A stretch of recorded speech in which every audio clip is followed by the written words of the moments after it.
안녕하세요. 제가 올해 68살이 됐습니다. 저는 평생 약사로 일하며 세 자녀를 모두 의사로 키웠습니다. 그런데 제가 파킨슨병 진단을 받고 도움이 필요해지자 세 자녀 모두 저를 외면하는 상황이 돼버렸습니다. 오늘은 제 인생 이야기와 현실을 나누고 싶습니다. 저는 서울 변두리 작은 약국을 운영하던 약사 김영수입니다. 아내와 함께 세 자녀를 키우며 열심히 살았습니다. 제 아내는 제가 약국을 운영할 때 보조약사로 일하면서 집안일도 도맡아 했습니다. 우리는 평범한 중산층 가정이었지만 자녀 교육에는 모든 것을 쏟았습니다. 큰아들 민석이는 서울의대를 나와 신경외과 의사가 됐고, 둘째 아들 민규는 연세의대를 졸업하고 내과 전문의가 됐습니다. 막내딸 민지는 고려의대를 나와 소아과 의사의 길을 걷고 있습니다. 아이들 3명을 모두 의사로 키우기 위해 저희 부부는 많은 희생을 했습니다. 약국 문을 아침 8시에 열고 밤 10시까지 닫는 생활을 30년 넘게 했습니다. 휴일도 없이 일했고 여행 한 번 제대로 가지 못했습니다. 아이들 학비와 생활비를 위해 저희 부부는 정말 허리띠를 졸라맸습니다. 그래도 자식들이 의사가 되는 모습을 보며 모든 고생이 보람 있다고 생각했습니다. 세 자녀 모두 결혼하고 각자의 가정을 꾸리면서 저희 부부는 편안한 노후를 기대했습니다. 하지만 7년 전 제 아내가 갑작스러운 뇌출혈로 세상을 떠났습니다. 그때부터 저는 홀로 남겨졌고 약국은 다른 약사에게 매각했습니다. 퇴직금과 약국 매각 대금으로 저는 경제적으로는 그럭저럭 안정된 생활을 했습니다. 국민연금도 매월 112만 원 정도 받고 있었습니다. 집도 서울 변두리지만 2, 3층짜리 빌라를 소유하고 있었습니다. 아내가 떠난 후에도 자녀들은 가끔씩 연락하고 명절에 모이는 평범한 가족이었습니다. 그러나 3년 전부터 제 몸에 이상이 생겼습니다. 처음에는 단순히 나이가 들어서 그런가 했습니다. 손이 자꾸 떨리고 걸음걸이가 불안정해졌습니다. 약사 출신이라 대충 짐작은 갔지만 받아들이기 싫었습니다. 하지만 증상이 점점 악화되어 결국 병원을 찾았고 파킨슨병 진단을 받았습니다. 초기에는 약물로 증상을 어느 정도 조절할 수 있었습니다. 하지만 시간이 지날수록 약효는 줄어들고 부작용은 늘어났습니다. 현재는 일상생활이 많이 불편해졌습니다. 식사할 때 손떨림이 심해져서 음식을 흘리기 일쑤고 계단을 오르내리는 것도 위험해졌습니다. 목소리도 점점 작아져서 전화통화조차 힘들어졌습니다. 그래도 의사인 자녀들이 있어 다행이라고 생각했습니다. 처음에는 세 자녀 모두 걱정하는 모습을 보였습니다. 큰아들 민석이는 좋은 병원과 의사를 소개해 주겠다고 했고, 둘째 민규는 새로운 치료법에 대해 알아보겠다고 했습니다. 막내 민지는 주말마다 찾아와 집안일을 도와주기도 했습니다. 하지만 시간이 지날수록 자녀들의 태도가 변했습니다. 큰아들은 바쁘다는 이유로 연락이 뜸해졌고, 둘째는 자기 가족 문제로 신경 쓸 여력이 없다고 했습니다. 막내딸도 점점 방문 횟수를 줄여갔습니다. 제가 도움을 요청할 때마다 자녀들은 각자의 이유를 대며 피했습니다. 큰아들 민석이는 신경외과 의사로 대형 병원에서 일하며 바쁘다고 했습니다. 두 아이의 아빠이기도 한 그는 아이들 교육과 자기 커리어에 집중하느라 시간이 없다며 한 달에 한 번 정도 전화로 안부를 물어보는 것이 전부였습니다. 둘째 민규는 개인 병원을 운영하며 환자 진료에 시간을 다 쏟고 있다고 했습니다. 게다가 아내와의 관계가 좋지 않아 이혼 위기라며 자신의 문제도 감당하기 힘들다고 했습니다. 막내딸 민지는 결혼 후 출산을 앞두고 있어서 몸 상태가 좋지 않다고 했습니다. 제가 병원에 갈 때도 자녀들은 바쁘다며 동행해 주지 않았습니다. 택시를 타고 혼자 병원에 가서 진료를 받고 약을 타오는 일이 반복됐습니다. 어느 날 아침 일어나려다 넘어져 허리를 다쳤습니다.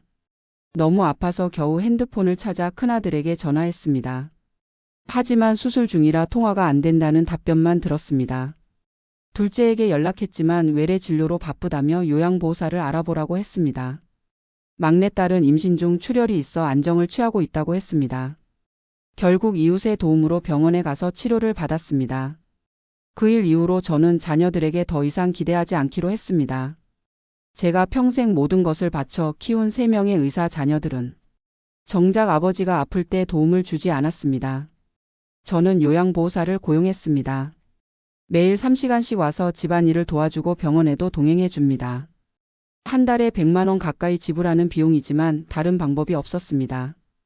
국민연금으로 받는 112만 원과 예금 이자로는 빠듯했지만 어쩔 수 없었습니다. 약국 매각 대금으로 마련한 저축도 의료비와 생활비로 점점 줄어갔습니다.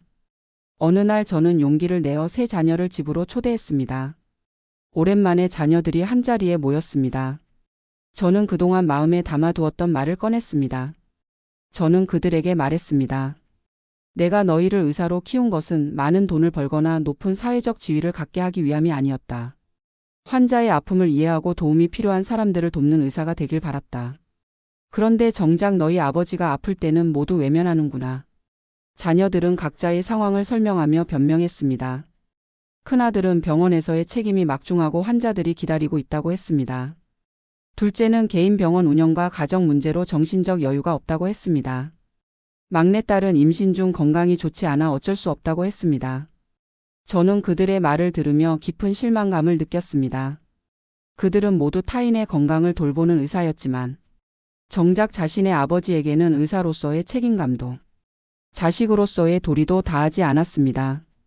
집에서 혼자 지내는 것이 점점 위험해지자 저는 실버타운으로 이주하기로 결정했습니다. 집을 팔고 입주 보증금을 마련했습니다. 자녀들은 처음에는 반대했지만 그들이 돌봐줄 의향이 없다면 다른 선택지가 없다고 말했습니다. 실버타운으로 이사한 후 저의 일상은 많이 달라졌습니다. 필요할 때 도움을 받을 수 있고 의료 서비스도 가까이에 있어 안심이 됐습니다. 같은 처지의 노인들과 교류하며 외로움도 덜했습니다. 하지만 자녀들이 찾아오는 횟수는 더욱 줄었습니다. 명절에도 간단한 선물만 보내고 직접 찾아오는 경우는 거의 없었습니다. 어느 날 실버타운에서 만난 한 노인분과 대화를 나누게 됐습니다. 그분은 전직 국어교사로 2명의 자녀를 키웠는데 한 명은 평범한 회사원이고 다른 한 명은 간호사였습니다. 그런데 그분의 자녀들은 일주일에 한 번씩 돌아가며 찾아와 말동무도 해주고 필요한 것은 없는지 살펴본다고 했습니다. 저는 그 말을 듣고 많은 생각이 들었습니다. 자녀의 직업이나 사회적 지위가 효도와는 상관없다는 것을 깨달았습니다. 어떤 교육을 받았느냐보다 어떤 가치관을 가지고 있느냐가 더 중요했습니다. 파킨슨병이 점점 진행되면서 몸 상태는 더 나빠졌습니다. 이제는 혼자서 산책하는 것도 어려워져서 휠체어를 사용하기 시작했습니다. 약물 부작용으로 환각 증상도 가끔 나타났습니다. 그런 상태에서도 자녀들은 여전히 바쁘다는 이유로 찾아오지 않았습니다. 어느 날 저는 갑자기 심한 구토와 어지럼증을 느꼈습니다. 실버타운 직원의 도움으로 응급실에 실려갔습니다. 검사 결과 약물 부작용으로 인한 증상이었고 약 조절이 필요하다는 진단을 받았습니다. 병원에서는 가족에게 연락했고 마침내 큰아들이 병원에 왔습니다. 하지만 그는 의사와 짧게 대화를 나눈 후 곧바로 자리를 떴습니다.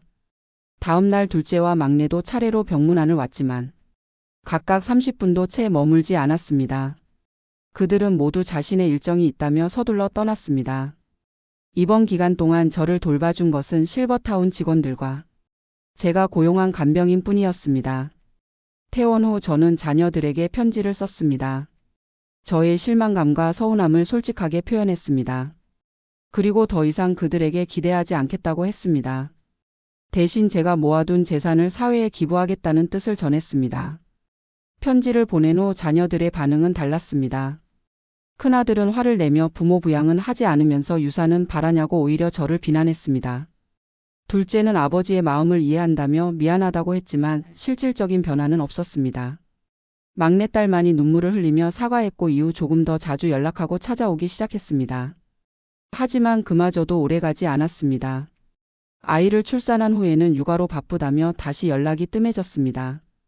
저는 제 남은 인생을 정리하기로 했습니다. 변호사를 통해 유언장을 작성했고 재산의 대부분을 파킨슨병 환자를 위한 재단에 기부하기로 했습니다.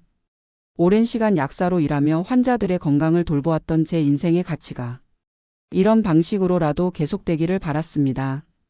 자녀들에게는 각각 소액의 유산만 남기기로 했습니다. 그들이 물질적인 것보다 더 중요한 가치를 깨닫기를 바라는 마음에서였습니다. 실버타운에서의 생활이 1년쯤 지났을 때 우연히 제 약국의 단골 고객이었던 분을 만났습니다. 그분은 제가 약사로 일할 때 자주 오셨던 분으로 당시 경제적으로 어려움을 겪고 있었습니다. 약값을 제때 내지 못할 때도 있었는데 저는 그분의 상황을 이해하고 약을 먼저 드리고 나중에 받곤 했습니다. 그 일을 기억하는 그분은 제게 깊은 감사의 마음을 전했습니다. 지금은 사업이 잘 되어 경제적으로 안정되었다며 제가 도움이 필요하면 언제든지 연락하라고 했습니다. 그분의 진심 어린 마음에 저는 깊은 감동을 받았습니다. 의사인 자녀들보다 더 따뜻한 마음을 가진 그분을 보며 인생에서 정말 중요한 것이 무엇인지 다시 한번 생각하게 됐습니다. 그 후로 저는 새로운 결심을 했습니다. 남은 생은 후회하며 살지 않기로 했습니다.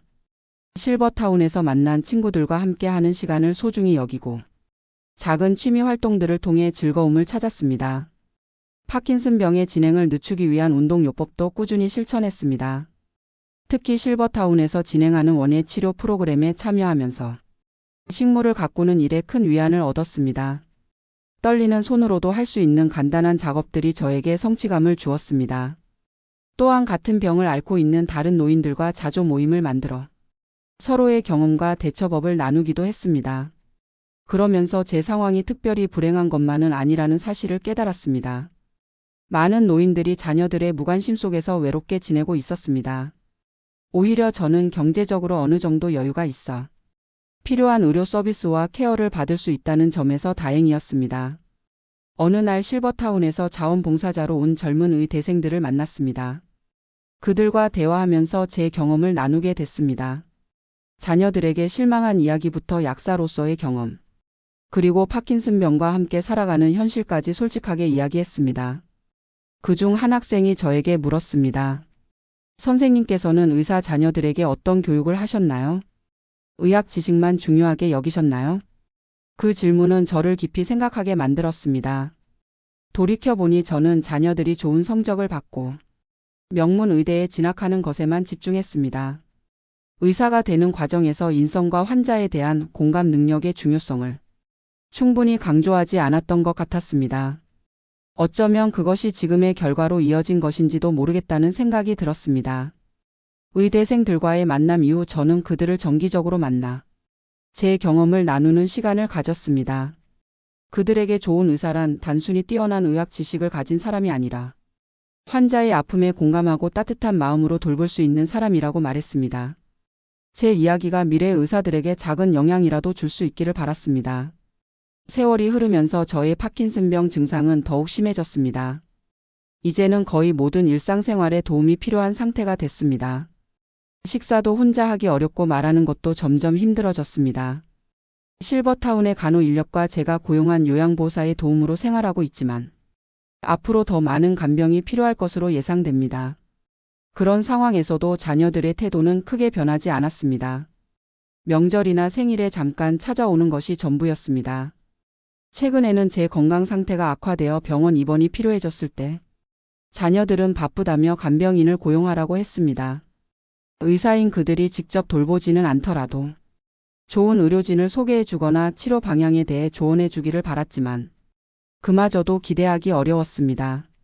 지난주에는 큰아들이 해외 학회 참석차 출국한다며 몇 개월간 연락이 어려울 거라고 했습니다. 둘째는 개인 병원 확장 공사로 바쁘다고 했고 막내딸은 둘째 아이 출산을 앞두고 있어 신경 쓸 여력이 없다고 했습니다. 저는 이제 더 이상 그들에게 기대하지 않습니다. 오히려 제가 몸이 아프다는 사실이 그들에게 부담이 되는 것 같아 건강 상태에 대해 자세히 이야기하지도 않게 됐습니다. 대신 실버타운에서 만난 친구들과 서로 의지하며 지내고 있습니다. 같은 처지의 노인들끼리 모여 식사도 함께하고 서로의 건강을 챙겨주는 작은 공동체를 형성했습니다. 평생 약사로 일하며 쌓은 의약품 지식은 이런 상황에서 저와 주변 노인들에게 도움이 되고 있습니다. 약 복용 시간과 방법, 약의 부작용에 대해 조언해 주는 것이 제가 할 수 있는 작은 기여입니다. 제 인생을 되돌아보면 많은 후회가 있습니다. 자녀들에게 공부만 강조했던 것, 물질적인 지원에만 집중했던 것, 그들의 인성과 가치관 형성에 더 신경 쓰지 않은 것. 만약 시간을 되돌릴 수 있다면 저는 자녀들이 의사가 되는 것보다 따뜻한 마음을 가진 사람이 되는 것을 더 중요하게 여길 것입니다. 하지만 지나간 시간은 돌이킬 수 없고 지금 할 수 있는 일은 남은 생을 의미 있게 보내는 것뿐입니다. 요즘 저는 제 경험을 바탕으로 한 짧은 글들을 쓰고 있습니다. 떨리는 손으로 키보드를 두드리는 것은 쉽지 않지만 그래도 하고 싶은 이야기가 많습니다. 노인의 고독, 자녀와의 관계, 파킨슨병과 함께하는 삶에 대한 이야기들입니다. 언젠가 이 글들이 비슷한 상황에 처한 누군가에게 작은 위로가 되기를 바라는 마음으로 글을 씁니다. 제 자녀들이 언젠가 마음을 열고 찾아와 진심 어린 대화를 나눌 수 있기를 바라는 마음도 있습니다. 하지만 그것이 이루어지지 않더라도 저는 원망하지 않고 남은 생을 의미 있게 살아갈 것입니다. 파킨슨병은 제 몸을 점점 쇠약하게 만들고 있지만 제 영혼까지 약하게 만들지는 못할 것입니다. 저는 이 병과 함께 살아가는 법을 배우고 있습니다. 그리고 그 과정에서 진정한 인간관계의 가치와 삶의 의미에 대해 더 깊이 생각하게 됐습니다. 저의 이야기가 누군가에게 작은 교훈이 되기를 바랍니다. 부모님들께서는 자녀들이 어떤 직업을 갖느냐보다 어떤 사람이 되느냐에 더 관심을 두시기를 권합니다. 자녀들에게는 부모님이 건강할 때 더 많은 시간을 함께 보내고 소통하기를 권합니다. 왜냐하면 언젠가는 더 이상 함께할 수 없는 날이 올 테니까요. 파킨슨병과 같은 만성질환을 가진 분들께는 절대 혼자가 아니라는 것을 말씀드리고 싶습니다. 같은 아픔을 가진 사람들이 서로 의지하고 도움을 주고받을 수 있는 공동체를 찾아보세요. 마지막으로 모든 의료인들에게 환자를 단순한 질병이 아닌 한 사람으로 바라봐 주기를 부탁드립니다. 의학 지식도 중요하지만 환자의 마음을 이해하고 공감하는 능력이 진정한 치유의 시작입니다. 저는 이제 68살 노인으로 남은 생이 얼마나 될지 모릅니다. 하지만 저는 제 자녀들이 저에게 해준 것처럼 다른 이들을 대하지 않으려 합니다. 오히려 제가 받지 못한 따뜻함과 관심을 제 주변의 사람들에게 나누려고 합니다. 그것이 제가 이 세상에 남길 수 있는 작은 유산이라고 생각합니다. 감사합니다.